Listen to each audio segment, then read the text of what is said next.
This is Garis Masculist MGTOW flyers, that is 2-3 page essays on the themes of masculism and MGTOW, written by and read aloud by Prof. Dr. Hugo de Garis.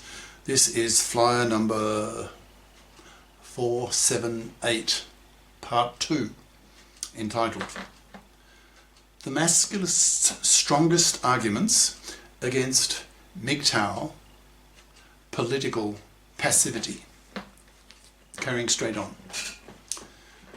The Masculists have a lot of sympathy for this attitude of the MGTOWs and use MGTOW values as a powerful masculist political tool to punish women who don't fip up, forcing them into babylessness, which will drive women crazy and hence motivate young women to do what the Masculists want.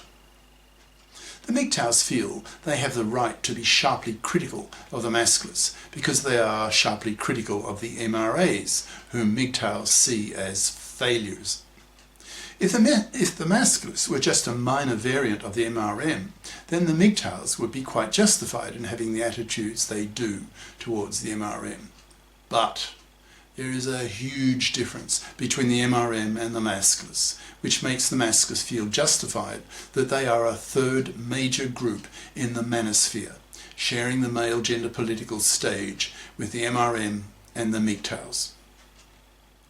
That main difference is that the Masculists are angry, full of hatred against their enemies who financially crucify and destroy the lives of a quarter of fathers who are fluffy feminist hypocrites in the divorce courts, behaving as feminists in the parliaments but as fluffies in the divorce courts, seeing men as cash machines to be abused and robbed, against fluffies who don't bother to fip up, who parasite off the labour and money of a man for decades, manslaving him. To Masculists, fluffydom is manslavery, and manslavery is slavery, to be hated, which is why Masculists have such a hatred of fluffies and aim to wipe them out by ignoring them totally, forcing their fluffy parasite genes out of the gene pool, effectively exterminating them, slowly. Masculists have an even greater hatred towards the fluffy feminists, because it's bad enough that these fluffy feminists are fluffies and hence decades-long manslavers of men, but they are also hypocrites and indirect genociders. They are hypocrites because they still behave as fluffies in the divorce courts, as well as being indirect genociders, because they have made divorce so toxic for men that they have made marriage and paternity toxic for men, financially massacring and destroying the lives of one father in 4, which is such a massive injustice towards men that to the Masculists it is a war issue that is wiping out whole populations, since such a high proportion of young men now reject marriage and paternity. That is over 70% in many countries now. Masculists are full of hatred towards fluffy feminist divorce court lawyers and judges. So if a sex war comes, as men snap and pick up arms to stop the carnage in the divorce courts, thousands of these fluffy feminist hypocrite genocider divorce court lawyers and judges will be murdered. MGTOWs are so wimpy that they usually just wither in the blast of a feminazi tirade at them. Don't get me wrong, as a bi-conscious masculist, I don't deny that men oppress women. You only have to read the feminist books to see that. For example, rape, sexual harassment, domestic violence, and so on. Many bi-conscious masculists would be second-wave feminists if they were women. But as bi-conscious masculists with a basis for comparison that monoconscious feminists do not have, they see that the issues that feminists complain about concerning men are relatively small beer in comparison with the issues that masculists complain about concerning women, since many of the ways that women commit gender crimes against men are continuous and last decades, in capitals. For example, the decades-lasting manslaving parasitism of fluffies, paternity fraud, wherein about 5% of pregnancies the husband is not the father, women's pill lying, where a woman lies to her boyfriend/husband about taking the pill, gets pregnant, then by law forces him to pay for a kid that he doesn't want for decades. Women's utterly hypocritical opposition to the legislation of the that's paternity rejection right, given that women have the that's maternity rejection right, etc. I'm predicting that in a few years there will be enough angry, hateful masculists on campus that the feminists who currently dominate the campuses are going to feel as though they have been hit by a bus, the masculist bus, as masculisted men harangue them, showing them their hatred with superior male intelligence and far greater levels of male verbal aggression, since men have 10 times the testosterone levels in their blood than women, so are capable of explosively, verbally violent tirades against the hated monoconscious ignorance and hypocrisy of the feminists.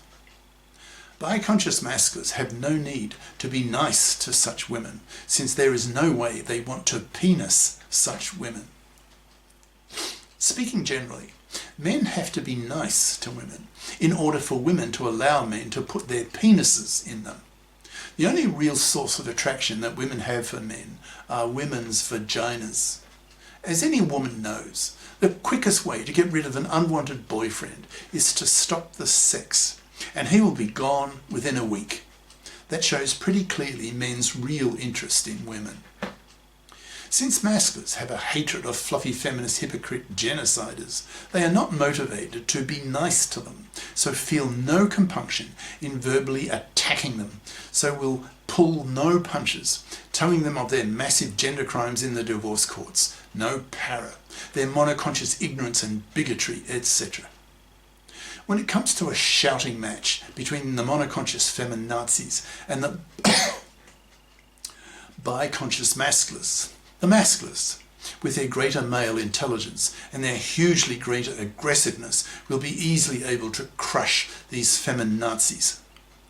A woman in the deep past learned to fear real male anger, since if she ignored it, it may have cost her her life. Women are 3 times weaker across the chest than men. I felt this personally just last weekend, when I was sitting and held up my hand with my fingers tucked in, indicating a request to be helped up to a standing position by my latting, that's living apart together, girlfriend. I was struck how weak women are.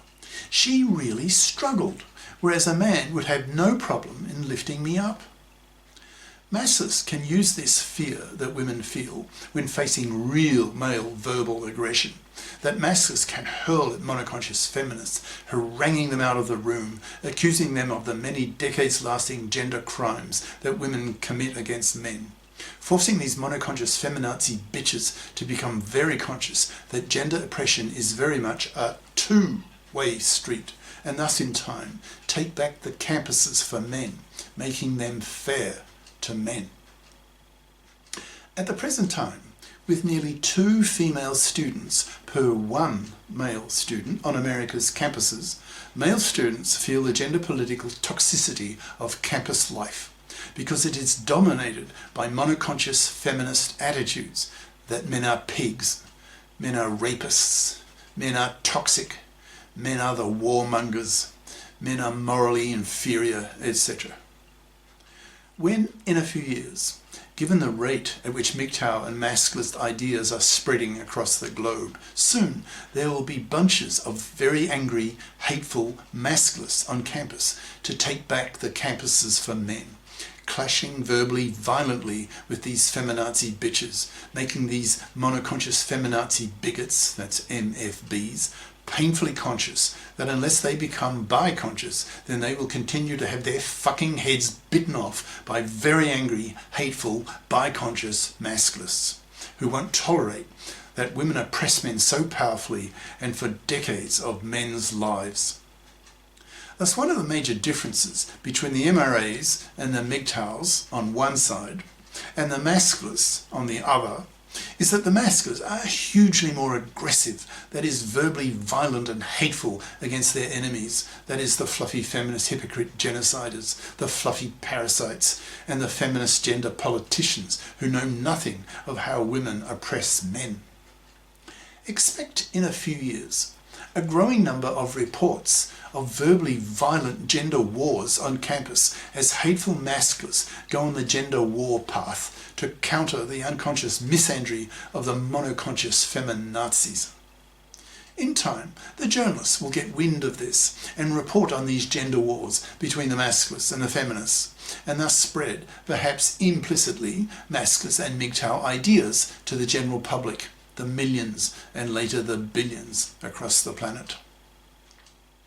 As the number of very angry, hateful masculists grow, as millions of current MGTOWs convert themselves into angry, hateful masculists and push for the politicizing of masculist gender policies, and as millions of women become aware that it is in their self-interest to become bi-conscious feminists so that they can get a boyfriend, since as millions of men go masculist, if they remain monoconscious and hence misandrous, then they will be forced to rot on a shelf, since masculists refuse to have relationships with monoconscious, misandrous, feminazi shits.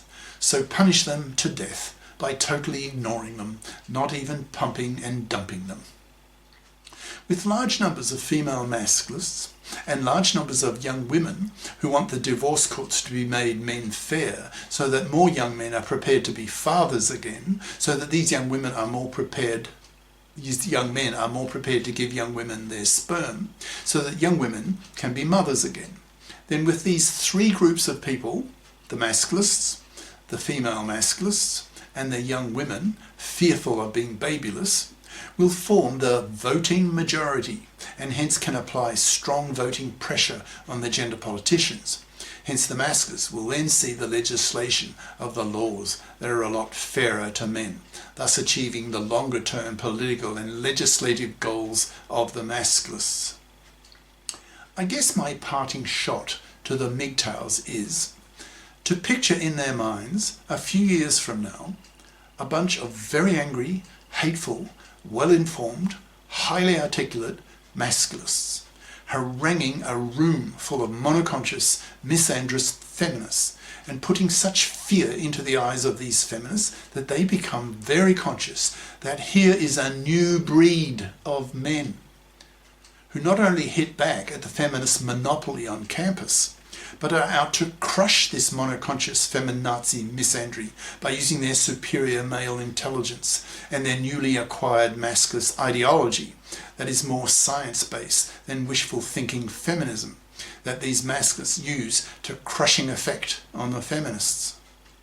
The journalists in the audience will be sure to pick up on all this and report on it, sensing that a major historical shift in the gender power dynamics is underfoot. To the MGTOWs, remember, we men are men. We are smarter than women. We are 10 times more aggressive than women, with our 10 times greater levels of testosterone in our blood than women. So all we men need now, in order to restore the gender political pendulum to its lowest equilibrium position, is to be intellectually armed with masculist ideas, masculist rhetoric, so that we men are in a position to fight fire with fire, feminism with masculism, to defeat the monoconscious feminists, forcing them and persuading them to convert themselves into becoming bi-conscious feminists. We men are still in the consciousness-raising stage in male gender politics. We have barely started changing society into the ways we men want. The MRM has failed to do this, since they lacked masculist ideas and were way too wimpy in their approach. The MRM fought the gender battle with sticks and stones. The masculists, however, are fighting it with nuclear weapons that are so powerful that monoconscious feminists will have no defence against them. They will be forced to shut up as a huge masculist tidal wave drowns them. I can already see the masculist tsunami on the horizon. Cheers. Prof. Dr. Hugo de Garis. Email profhugodegaris@yahoo.com. Website profhugodegaris.wordpress.com. Author of the book Masculism, Men's Rebellion Against Being Manslaves to Women, an e-textbook of 470 plus Masculist flyers for men's studies courses, freely downloadable in Microsoft Word format from my website. Ciao.